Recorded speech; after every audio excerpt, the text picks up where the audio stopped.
The smell of real onions hit the corridor before anything else did. It was the kind of smell that made other species stop walking and look around, confused, the way a person does when they hear a sound they cannot name. On Varantho's station, most things that passed for food came out of a grey synthesis panel in the wall. They were nutritionally accurate. They tasted like the color beige. Nobody complained because nobody remembered anything better, except for the small handful of beings who had eaten at Hearth, the only restaurant on the station that used real ingredients cooked over actual heat. That restaurant had one chef. His name was Gus. He was not a tall man or a particularly impressive one to look at. His apron was stained in 3 places he had stopped trying to clean. His hands were thick and scarred from years of knife work, and his hair had gone the color of old iron. He did not talk much during prep.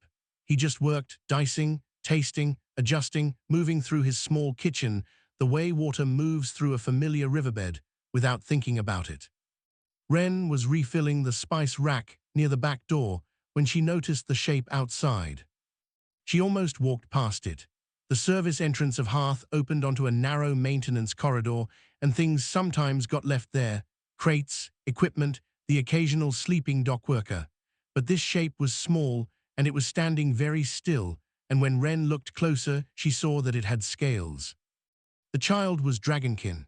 She could tell by the shape of the jaw and the faint ridge running from the brow to the back of the skull. He was small even for his kind, barely up to her waist, and his scales were blue-green, the color of deep water when light hits it sideways. He was holding something wrapped in cloth, pressed against his chest with both small clawed hands, and he was staring at the door with an expression that Wren could only describe as determined, terrified. She stepped outside. "Hey, you lost." The child's eyes found her.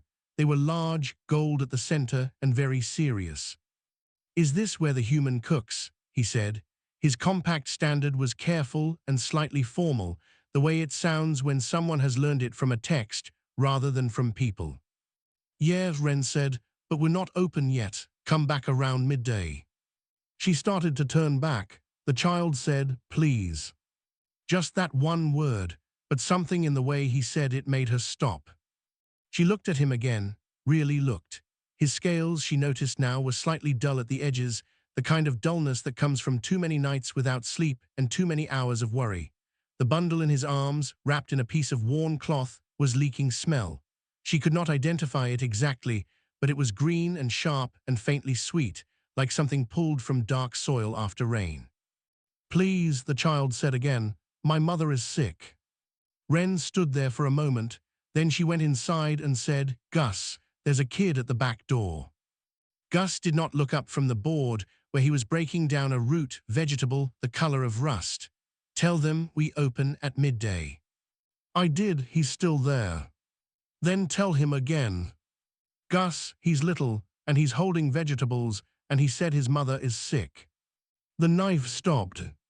Gus set it down on the board with a quiet click. He wiped his hands on his apron and walked to the back door. The child had not moved. He looked up at Gus with those gold-scented eyes, and Gus looked down at him, and for a moment neither of them said anything. Gus was not a sentimental man. He had worked in kitchens since he was 15 years old. He had cooked on 3 different planets and 2 stations and 1 ship that he would rather not talk about. He had fed the grieving, the sick, the angry, the lonely, and once, memorably, an entire delegation of beings who had no mouths and experienced food entirely through smell. He had seen a great many things come through a kitchen door. He had not seen this before. "What have you got there?" he said, nodding at the bundle. The child looked down at it, then back up. "My mother's vegetables," he said, "from our homeworld. She brought them when we came here. They are the last ones." He paused. "She cannot eat the station food. It makes the sickness worse." Gus crouched down until he was at the child's level. His knees protested, as they always did now, but he ignored them. "What's your name?" he said. "Rail." "Rail, I'm Gus." He held out one scarred hand, palm up. After a moment, Rail placed one small clawed hand into it. "Tell me about your mother."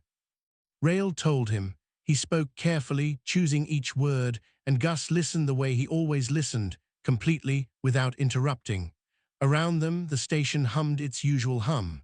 Somewhere down the corridor, a cargo lifter beeped twice and went silent. When Rail finished, Gus was quiet for a moment. Then he stood up, knees complaining loudly, and stepped back from the door. "Come inside," he said, "and bring those vegetables." Rail stepped through the door, clutching his bundle, looking around the kitchen the way someone looks at something they were not sure would be real. The smell of onions wrapped around him like a warm hand. "Is this where it happens?" he said quietly. "The cooking." "Yeah," Gus said, already moving back to his board. "This is where it happens." Rail sat on an upturned crate near the kitchen counter and talked, and Gus cooked while he listened, not the food for Rail's mother, not yet, just the day's prep, hands moving out of long habit while his full attention stayed on the child. Scale rot, Rail explained, was not like a wound. It did not hurt in a sharp way. It was more like something being slowly turned off, a dial that only moved in one direction. The thermal fire that every dragonkin carried inside them, the deep warmth that kept their scales bright and their blood moving in the cold between stars, it dimmed. Then it dimmed further. The scales lost color first, then flexibility, then the ability to regulate temperature at all. Without internal warmth, the body began to shut itself down in layers, like a building losing power floor by floor. "The healer at the medical bay," Rail said. "He gave her something to slow it." "But not to stop it," Gus said. "It wasn't a question." "He said there is no cure in the compact records." Rail folded his small hands in his lap. "He said we should make her comfortable." Gus said nothing. He turned a piece of orange root in his hand, smelling it. "I heard someone talking in the market corridor," Rail continued. "A Varathi merchant. He said that humans cook things that change how bodies feel from the inside. He said it like it was a strange thing, a strange human thing." He looked at Gus. "I did not fully understand what he meant, but I thought, if something can change how a body feels, maybe it could change how my mother's body feels." Gus set the root down. "How old are you, Rail?" "In your years, I think about 10. Did you come across the station alone?" "Yes." "Your mother doesn't know you're here?" A small pause. "No." Gus looked at him for a long moment. Then he picked up the root again and began peeling it in long, clean strokes. "Tell me what the healer told you, exactly, as much as you remember." Rail told him. He had a good memory. Children who grow up worried tend to, and he had listened carefully in the medical bay, even the parts he hadn't understood. He recited them in his precise, text-learned, compact standard, and Gus listened, and when Rail was done, Gus said, "I want to go talk to that healer. Will you take me?" Rail blinked. "Why?" "Because he knows things about your mother's biology that I need to know before I cook anything for her." Ren looked up from the dry goods shelf. "Gus, we open in 2 hours. Push it to 4. We'll lose the morning crowd." "Then we'll lose them." He was already untying his apron. The compact medical bay was 3 corridors and 1 lift from Hearth. Dr. Sealers met them in the consultation room, a tall Varathi, his body a collection of long articulated segments, his 4 eyes arranged in a vertical line down his narrow face. He looked at Gus with the mild, professional curiosity that Varathi used instead of surprise. "You are the food preparation human," he said. "Chef," Gus said without heat, "I want to ask about the dragonkin patient, Dory, the child's mother." Sealers looked at Rail, then back at Gus. "I have told the child everything there is to tell. The condition is progressive. The compact medical database has 17 documented cases. None achieved full remission." "What does her body need that it's not getting?" Gus said. Sealers tilted his head, the Varathi version of a frown. "I don't understand the question." "The fire that dragonkin run on, the thermal regulation, what feeds it, what does it burn?" A pause.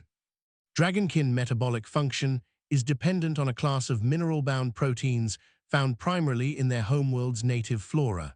The station's synthesized nutrition approximates these proteins at approximately 63% molecular accuracy.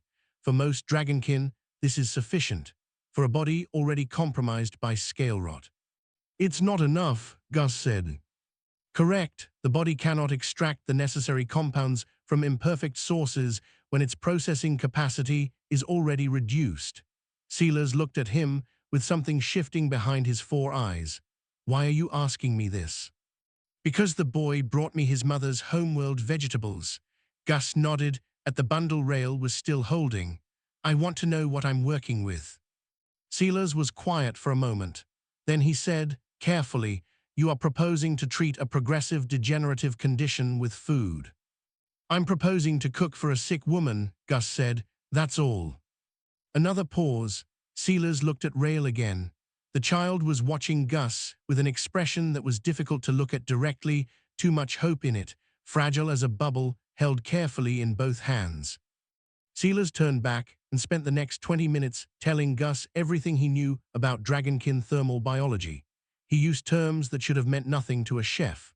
Gus asked 3 questions, each one precise enough that Sealers stopped mid-sentence the first time, and the second time said slowly, that is a surprisingly specific question for someone outside the medical field. I spent 6 months cooking for a Varathi colony ship, Gus said. I had to learn a lot of things quickly. When they were done, Gus turned to Rail. Can you take me to your mother? Rail looked uncertain. She is proud. She does not like to be seen when she is sick. I know, Gus thought for a moment. I won't go as a healer. I'll just go as someone who wants to cook her lunch. You tell her that, exactly that. Think she'd let a person in for that reason. Rail considered it. She might, he said slowly. She has not eaten a real meal in a long time. I think she misses it. Gus nodded, then let's go. They left the medical bay, Rail half a step ahead, leading the way through the station's low corridors, the cloth-wrapped bundle of vegetables held carefully against his chest. He walked with purpose now. The terrified stillness from the morning had shifted into something else, something that Ren, watching them go, thought looked a great deal like hope with direction.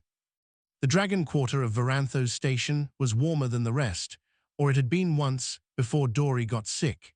Now when Rail opened the door to their quarters, the air that came out was barely room temperature, and Gus felt it immediately, the absence of heat where heat was supposed to live. Dory was in a chair near the far wall. She was large the way all adult dragonkin were large, scaled and broad-shouldered, her tail curled around the base of the chair's leg. But her scales were wrong. They should have been blue-gold, rich and deep. Instead they were patchy grey, like embers that had gone out overnight, with only small islands of color left along the ridge of her jaw and the tops of her shoulders.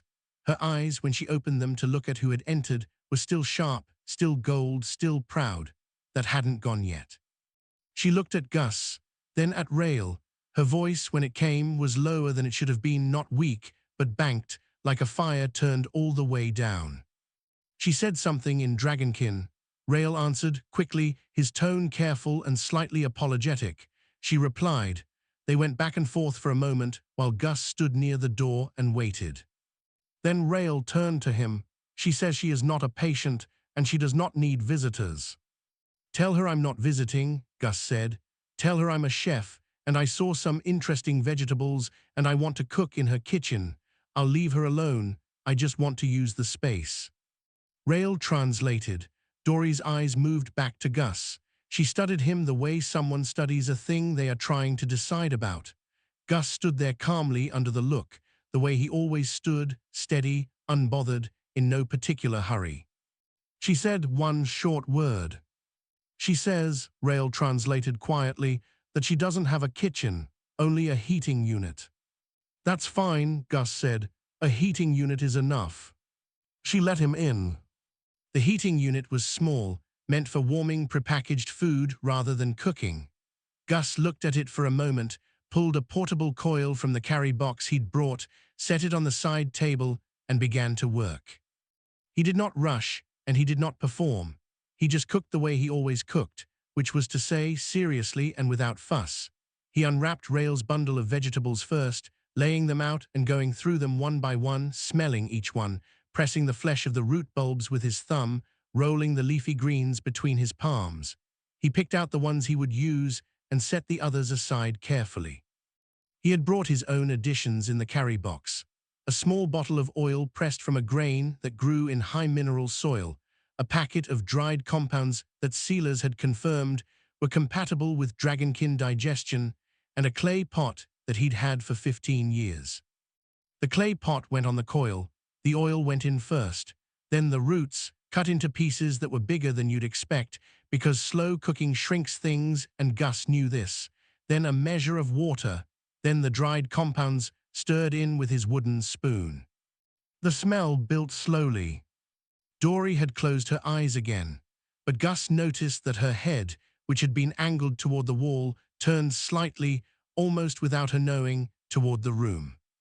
Rael sat on the floor near his mother's chair, knees pulled up, watching Gus the way children watch something they believe in completely. The corridor door opened. The being who stepped in was dragonkin, older than Dory, her scales a deep amber that had faded but not grayed. She wore the sash of a community elder across one shoulder. Her eyes swept the room, found Gus at the heating unit, and went cold.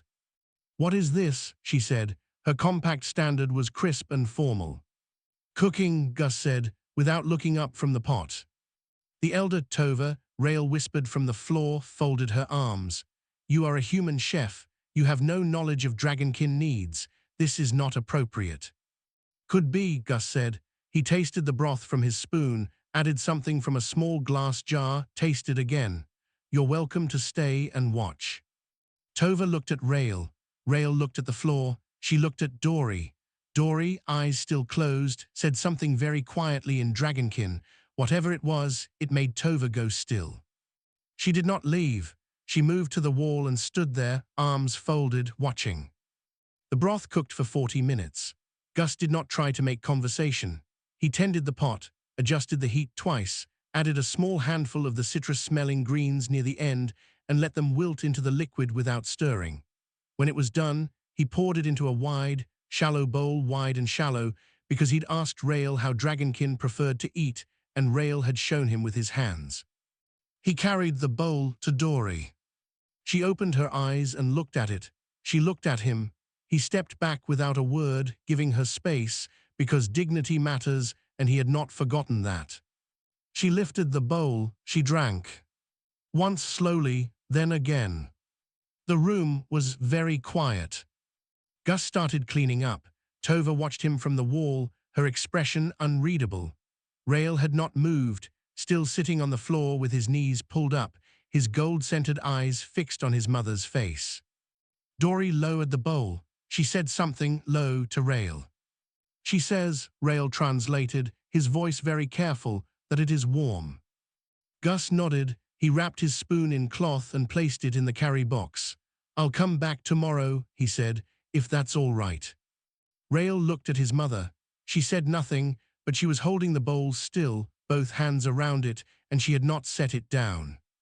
"Yes," Rael said, "I think that is all right." Gus picked up the carry box and walked to the door. As he passed Tova, she said nothing, but she watched him go with a look that had changed, just slightly, still hard at the edges, but with something underneath it that was trying to figure out what, exactly, it had just seen. He went back on the second day with a bone broth, made from the mineral-rich stock of a creature Dr. Sealers confirmed was close enough to dragonkin native prey that the proteins would read as familiar. He went back on the third day with slow-roasted root bulbs and a drink made from honeyed water and 2 dried herbs that Sealers had flagged for their effect on thermal metabolic function. Gus did not call any of it medicine. He called it lunch or dinner or just something I made. Dory ate everything. She said little on the second day and even less on the third. But she no longer turned her head away when Gus came in, and on the third day she told Rael to bring a second chair to the room, which Rael did at a speed that suggested he had been waiting to be asked. On the fourth day, Gus arrived, and Rael met him at the door of the Dragon Quarter with his eyes bright, and his scales catching light in a way that scales do when the being inside them is fighting hard not to express something enormous. "Come and see," Rael said. Dory was sitting up straighter than she had been. That was the first thing. The second thing was the streak along her jaw, a line of blue gold that had not been there 3 days before, vivid against the grey, like a crack in old stone with fire behind it. Gus looked at it. He set his carry box down on the side table and said quietly, "How do you feel?" Rael translated. Dory answered. Rael turned back, and there was a tremor in his voice when he said, "She says she is warmer. She says it is the first time in a long time." Gus nodded once, then he went to the heating unit and began to cook. He was halfway through the preparation when his communicator chimed. It was Wren's signal, the short double pulse that meant something is happening at the restaurant. He ignored it once, then twice, then it chimed a third time, and he stepped into the corridor to answer. "Sealers is here," Wren said. "He wants to talk to you. Tell him to come here." A pause. "He's already on his way. He brought a scanning unit." Sealers arrived 20 minutes later, carrying his equipment in a case that was too large for the doorway and had to be tilted sideways to get through.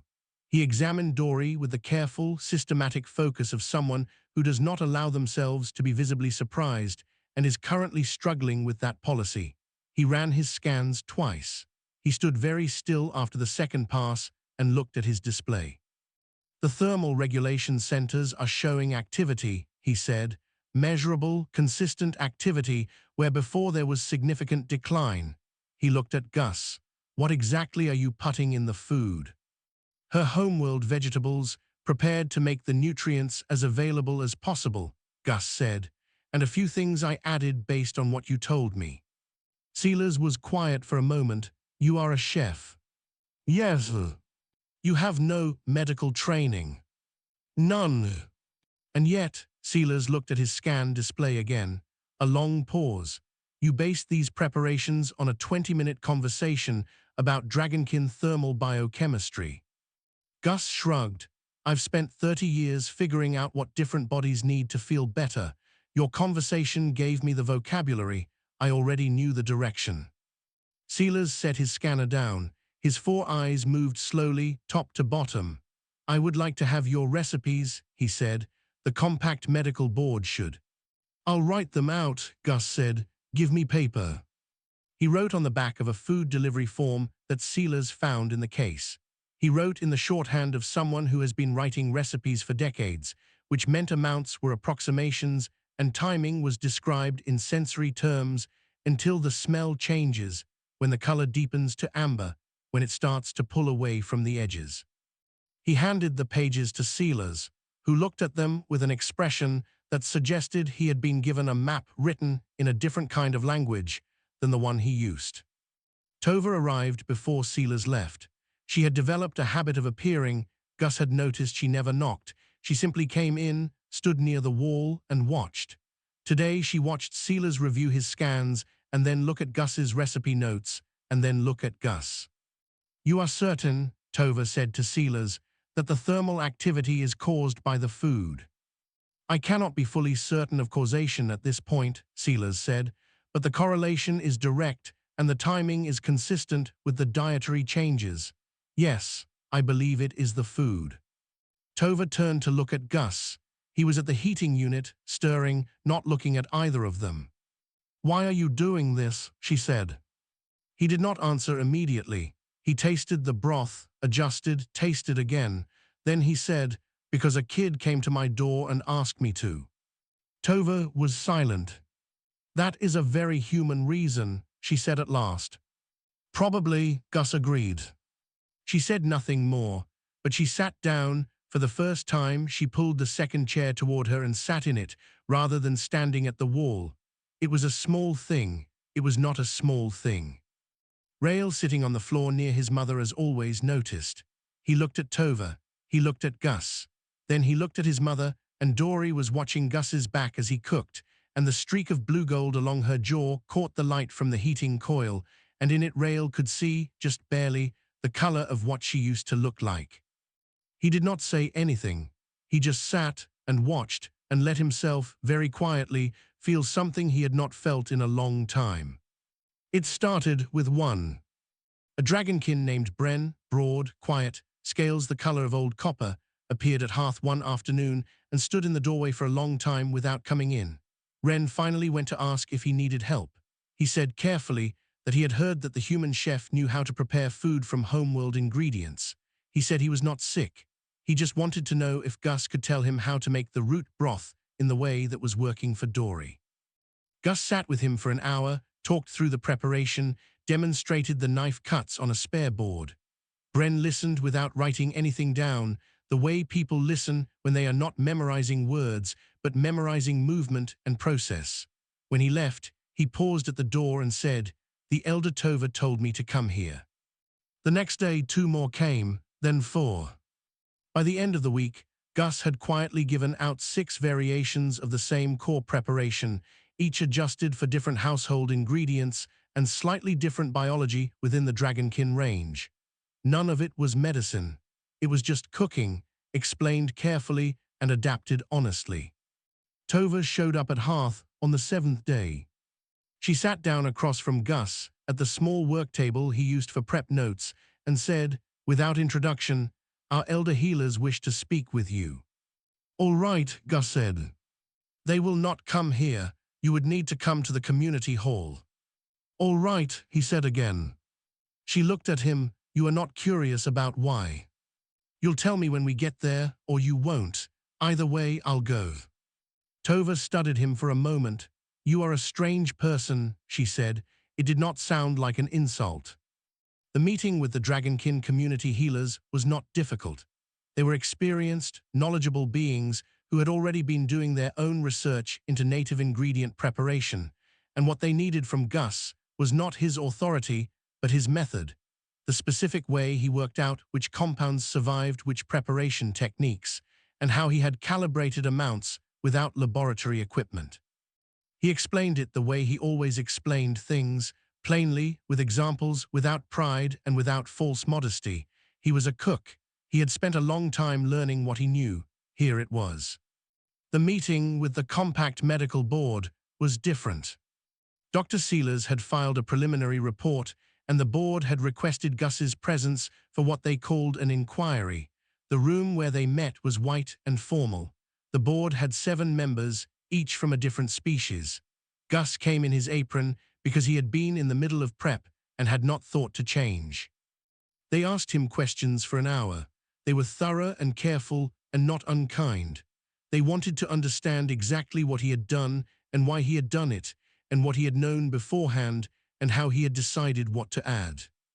At one point, a board member, a small spherical being called a pylori, who absorbed nutrition through their outer membrane and had never eaten anything in the way that most species ate, asked, "What does it feel like to cook for someone who gets better because of it?" The room went quiet. It was not the kind of question the board usually asked. Gus was quiet for a moment. "Like I'm doing what I was supposed to do," he said. The pylori member was still for a while. Then they said, "We do not have a category in our medical framework for dietary treatment of scale rot. We do not have a category for food as medicine at all." "I know," Gus said. "You proceeded without a category." "I proceeded with a sick person and some vegetables," he said. "The category can come later." That answer was recorded in the official minutes of the Compact Medical Board meeting 7 Varanthos current, and was later quoted, without context, in a number of documents that Gus never read. Ren was waiting outside when he came out. She had come with him because she had said she wanted to see the station's upper levels, but really she had come because she had been worried about him, which she would not admit directly. "How did it go?" she said. "They're going to review the method," he said. "Could take a while." "But it worked." She said it carefully, like she was still getting used to the scale of it. "Gus, it actually worked. A woman who was going gray and cold is warm again because of broth." "Not just the broth," he said, walking. "The broth was part of it, but she needed to be cooked for. There's a difference between food that's made for you and food that you eat. Different thing entirely." Ren thought about that. Do other species know that? Gus held the lift door. Some of them are starting to figure it out. Back at the restaurant, Rail was there. He had taken to coming by in the afternoon, after checking on his mother, ostensibly to help with prep. He was not skilled yet. He had knocked over a jar of spice earlier in the week and singed the edge of the cutting board with an accidental warmth flame that came out when he tasted something sharply good. Gus had written the incident off as seasoning. Today Rael was standing at the counter with a handful of leafy greens, asking Wren very seriously which direction you moved a knife through them for a fine cut versus a rough cut. Gus watched him for a moment from the doorway. Then he went to his prep table, pulled out his small notebook, and opened it to a new page. He had a lot to write down. 3 weeks after Rael had appeared at the service entrance with his mother's vegetables pressed against his chest and 3 careful words, Dory walked to hearth on her own. She did not send Rael ahead. She did not ask Tova to come with her. She came alone in the middle of the afternoon when the lunch service had finished and the dinner prep had not yet started. She walked through the main entrance, the front door, not the service door, and stood for a moment just inside, looking at the small room with its dozen tables and its worn wooden surfaces and the smell of real food that never fully left the walls. Gus was at the prep counter, back turned, working on something with a knife. He heard the door. He heard the footsteps, heavier and more deliberate than human footsteps, the particular sound of a dragonkin who was walking carefully because they were still rebuilding confidence in their own legs. He turned around. Dory looked different. She was not fully recovered. The grey was still there in patches across her shoulders and down her arms, and her tail moved more slowly than it should have. But the streak of blue gold along her jaw had widened, and there were new flashes of color along the ridge of her skull, and most importantly her eyes, those sharp, proud gold eyes, were fully present in a way they had not been that first day in the cold room. She looked around the restaurant. She looked at Gus. She said something in dragonkin. Rael came through the door behind her, slightly out of breath, as if he had been walking fast to keep up. He translated, trying to keep his voice level. She says she wanted to see where the cooking happens. It's not much, Gus said. Rael translated. Dory replied. Rael said, she says it smells like a homeworld kitchen. She says that is not a small thing. Gus pulled out a chair at the nearest table. Dory looked at it for a moment, considering, in the way Dragonkin considered everything, with visible deliberateness, and then sat. Rael sat beside her. Wren appeared from the back, took one look at Dory, and went back to the kitchen to start something without being asked.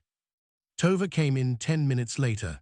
She stopped in the doorway, assessed the situation, and pulled up a chair on the other side of the table without asking permission.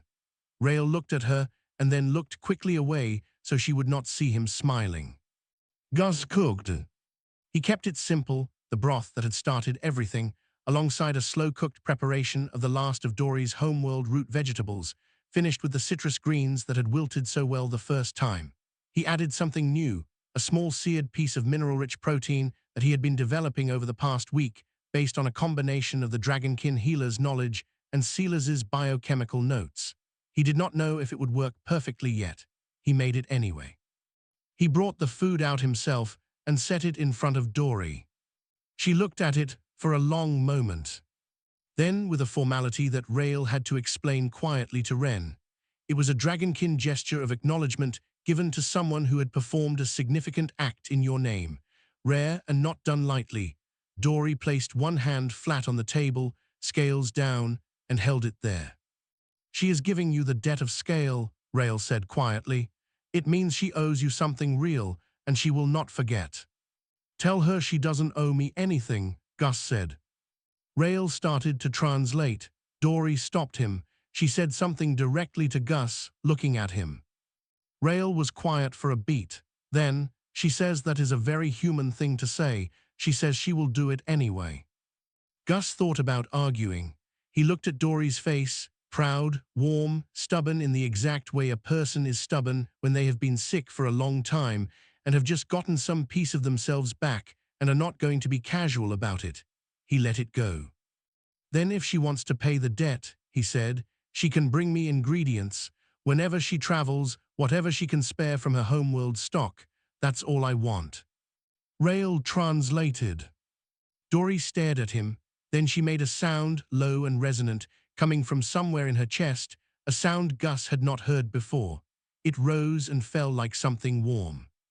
That is laughter, Rael told him, his own voice completely undone by it. She is laughing. Good, Gus said. He went back to the kitchen. Ren followed him. Through the pass-through window, they could hear Tova saying something to Dory in Dragonkin, low and measured, and Dory replying, and Rael eating everything on his side of the table with the single-minded dedication of a child who has been too worried to eat properly for weeks and is now making up for it. She's going to be okay, Ren said, not a question. She's going to be better, Gus said. Not the same, better is different from the same. He closed up Hearth alone that night. He wiped down the counters, banked the coil, covered the prep boards. Before he turned off the kitchen light, he sat at his small work table and opened his notebook to the page he had started the day after the compact board meeting. He wrote carefully, Dragonkin thermal broth, base preparation, variations by household stock, notes from the community healers meeting, Sealer's biochemical references, a question mark next to the seared protein, try again, adjust the mineral soak. Below that, a new heading, Varathi nutritive atmospherics, possible if controlled temperature exposure, ask Sealers, check homeworld sourcing for the aromatic compounds. Below that, another heading, and then another, species he had served over the years and gaps he had never thought about filling until now. A bigger set of problems than he had started with, which was how it always went when you started cooking for someone new. He turned off the light, he locked the door. He had always known, in the way that people who cook know things, that this was what kitchens were for.